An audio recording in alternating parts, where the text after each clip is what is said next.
is Reverend Lori Fleming, and I live in Lake Mary, so this is nice and close. Sometimes I go further away. So Jesus and Moses decided to play golf. And so they get in the golf cart and they drive to the first tee, and they get out, and Moses says, "Go ahead, my Lord, you can go first." And Jesus says, "Thank you, my son." So Jesus puts the tee in the ground and puts the ball on it, and he gets his number 1 driver out. Now, that's the biggest club. And a lot of people don't even play with that because it's so big. Just so happens that 150 yards down on the course, there's a water hazard. And Moses says to Jesus, "You know, Lord, if you use that club, you're probably going to hit the ball right in the water." And Jesus says, "No, it'll be okay. This is what Tiger Woods would do." So he addresses the ball, this big old club, and he pulls his club back, and he gives it a mighty swing, and the ball goes up in the air, up, plop, right in the water. Moses says, "It's okay, Lord, I'll take care of this." So he hops in the golf cart, he drives down to the lake. Moses parts the waters. He grabs the ball, he gets back in the golf cart, he takes it back to Jesus, he wipes it on his robe so he can dry it off. He goes, "Here you go, Lord." Jesus says, "Thank you, my son." He puts the ball on the tee, he picks up the same club. Moses goes, "Here we go again." Jesus hits the ball goes up in the air, plop, right in the water. Moses goes, "I'm not getting that ball this time." Jesus says, "No problem, I know just what to do." Jesus hops in the golf cart, drives down to the water, gets out of the golf cart. Jesus starts walking on water, looking for his ball. And a foursome comes up behind him, and they say to Moses, "Who does that guy think he is down there walking on water? Does he think he's Jesus Christ?" And Moses says, "No, unfortunately, he thinks he's Tiger Woods."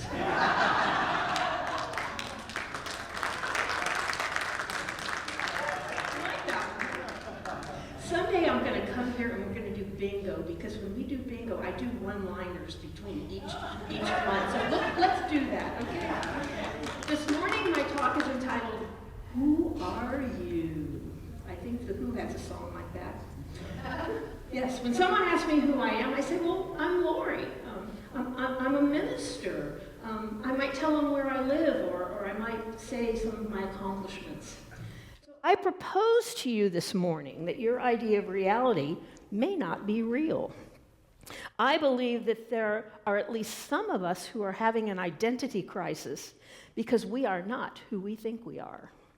Instead of asking, "Who are you?" maybe I should ask you, "Who do you think you are?" Well, I think I'm Reverend Lori. I know I'm a minister, and I'm a wife, and I'm a mother, and I'm a sister, and I'm a daughter, and I'm a friend. But many of us judge ourselves by our accomplishments, right? Whether we're successful or not. We say we're good at this or we're not good at that, or we say some people are rich and some people are poor. We make all these judgments about who the in crowd is and who the out crowd is. And then we say, well, you know, he's not very spiritual. Who are we to judge, right? Or we say, she's an old soul. When we look at these outer aspects of our supposed identity, we're making judgments that just may not be accurate. Now, I believe I'm a human being, and I believe that you're all human beings. Are there any extraterrestrials in here this morning? Oh, we've got one back here. I knew somebody would raise their hands. I knew it. Yeah, so, and you're welcome here because all people are welcome here. Just so I want to be really clear about that, right? We live in this seeming thing of time and reality and space and all of that, and you've heard many times that we're spiritual beings having a human experience. But what do we really mean when we say that? What does it mean to be a spiritual being? We know what it means to be a human being, right? Because we have bodies and they take up space, and we have physical needs that we have to take care of with our bodies. You know, we have to feed them, and we have to clothe them, and we have to bathe them, and we have to exercise them. And when we take on a body, sometimes I think we forget that we're spiritual beings. And we start to believe that our only reality is this human experience. We forget our own spiritual nature simply because we have bodies. Now, none of us takes our body with us when we die, right? There are 2 urns at my sister's house. One is my mother's ashes, one is my father's ashes. But when this human experience ends, and it's really a relatively short time, our lifetime is, if you look at all of time, I'm pretty sure something that when we die, that part of us that's real, our soul, our consciousness must live on. Now, when I was in seminary, I asked the question, what happens when we die? And no one could tell me. So I can't tell you because they didn't teach me that, okay? But I believe that part of us, we call it our soul or our consciousness, I believe that lives on. Otherwise, why would we be here to learn all these lessons we're learning, to love each other and to get along with each other and develop our skills and all our talents? Because we're spiritual beings having a human experience. So who are you? Spoiler alert, I have an affirmation for you. My affirmation is, I am an individualized expression of spirit. I'm an individualized expression of spirit. Will you say that with me? I am an individualized expression of spirit. Put that on your mirror every morning. Can we believe and accept the fact that we have a spiritual nature? That we're connected to God in every moment? I know I forget, I still do. Even if we have a spiritual nature, even if we're not aware of it or if we forget it. In Psalms chapter 139, verse 78, it says, "Where shall I go from thy spirit? If I ascend up into heaven, you are there. If I make my bed in hell, you are there," because God is everywhere. God's as big as the cosmos. And that little spark of divinity right in our own human heart. In Luke chapter 17, verse 21, it says, "The kingdom of God is within you." Now, Jesus said this over and over and over again. Jesus was always going into the garden or up to the mountain to pray and meditate. Why? Well, why do we meditate? It calms us down, right? It gives us time to regroup, maybe to plan or process. And it has health benefits, right? Prayer and meditation, the doctors tell us that our blood pressure can get lower and that we can be calmer when we pray and we meditate. Well, the reason Jesus went to the mountain to pray and meditate was to foster his relationship with God. In John chapter 10, verse 30, it says, "The Father and I are one." Now, in unity, we say Father and Mother because we know God is all and everything. We are one with God in every moment. We participate in that energy called spirit. And it's our job to grow that relationship with God through prayer and meditation. When we take that time to rest, to recharge, we can hear that still small voice within. Who are we? We're godlings. I love that term. We're all little godlings, individualized expressions of spirit, here to cultivate our relationship with God. If we want miracles in our lives, we go within. We listen to that still small voice, because God will change us at depth. We'll be healed, and a space will be opened for something new and wonderful to come into your life. Is there anybody who doesn't want something new and wonderful? Yeah, let's go for it. There was this young man, and he was born with a lazy eye. And when he started to crawl because he couldn't see very well, he kept running into things. And he eventually developed double vision. Everything that he saw two of. At age 5, his parents took him for piano lessons, and he really had a hard time reading the music because there were 2 notes for every one he was supposed to play. He was in the music store one day, and he saw this beautiful bass guitar hanging on the wall, and he asked if he could play it. And so he took it down, and they plugged it into the amp, and as he strummed it, he felt the vibration in his body, and he felt like that the voice of spirit was in him, and it started his love of music. In high school, he got to play in the dance hall with a band there, and he really enjoyed that. One day, a friend talked him into playing flag football. They needed an extra person. He'd never even held a football in his hands, but he said, okay.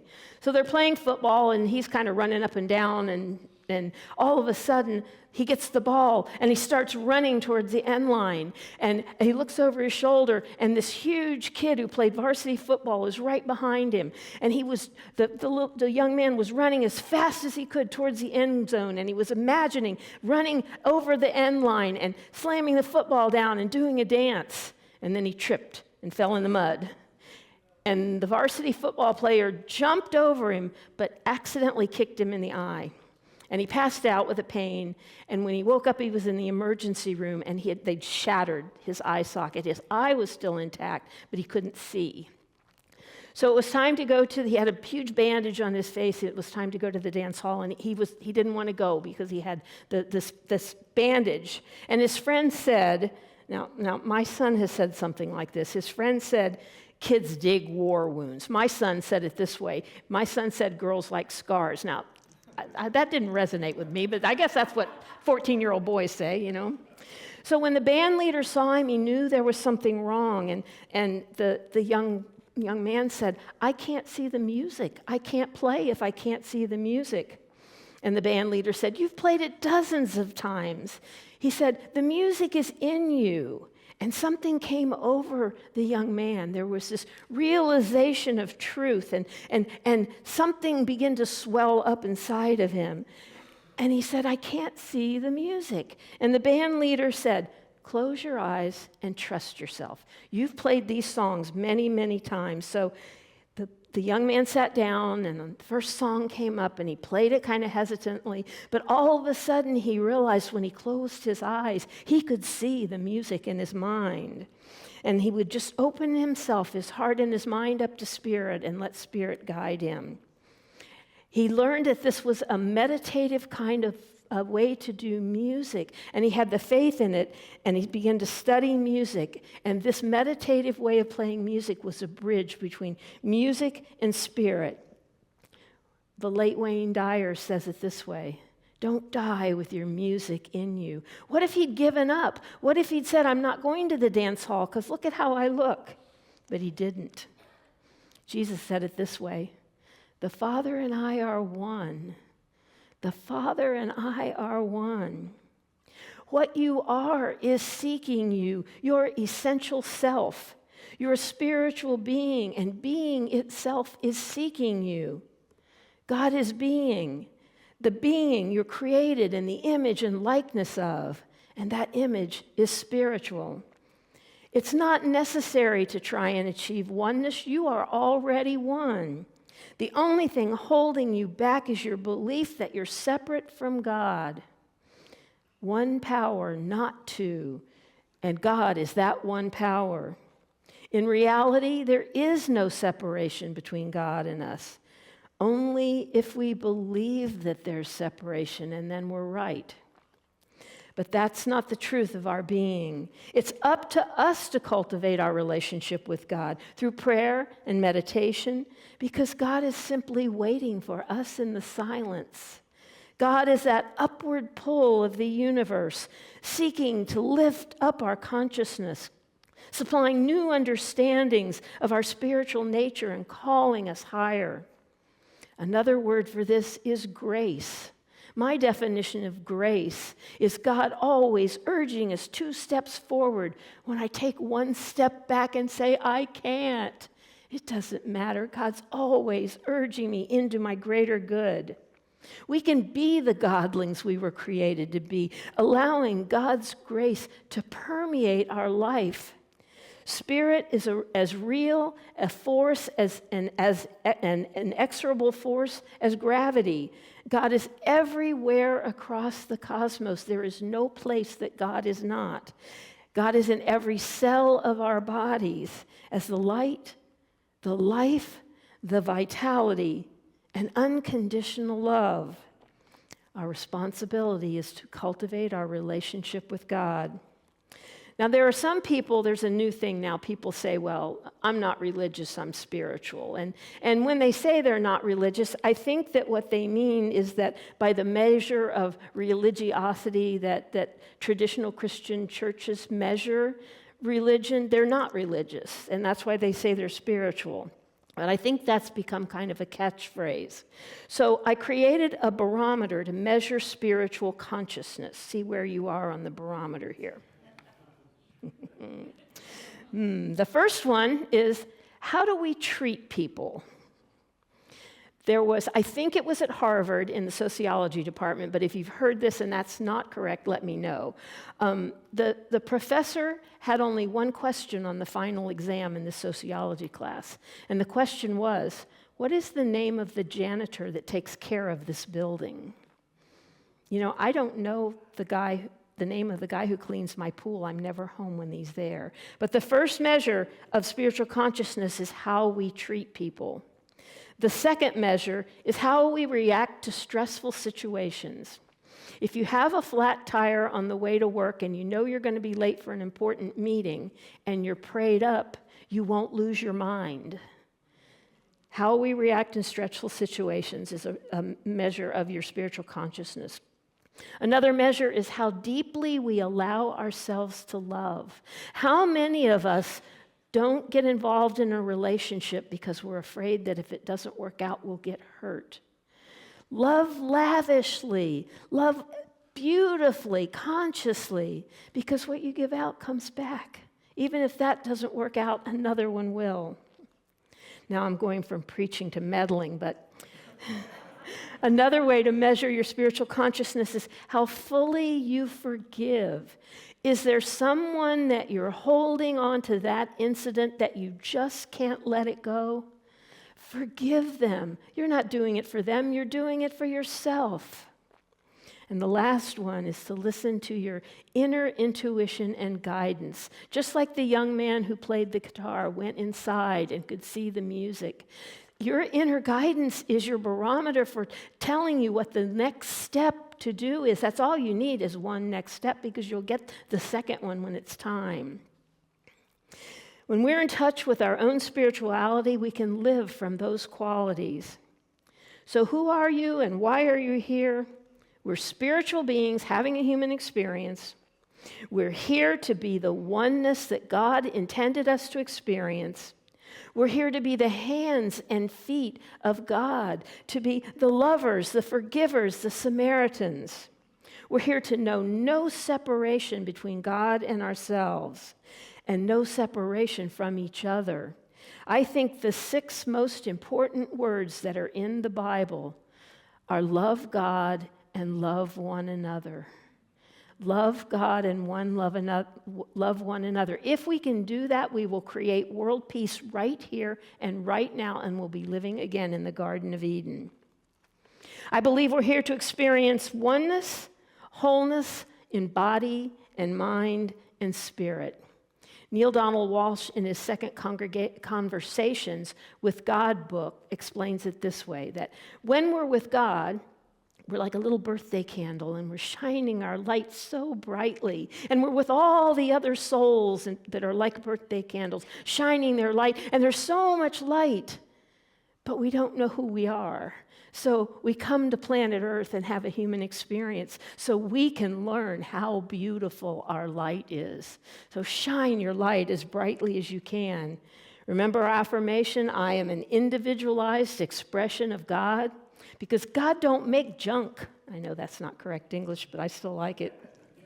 This week, rise up into your greatness. Rise above your human nature to begin to live fully from your spiritual nature and remember who you truly are. Thank you. Thank you.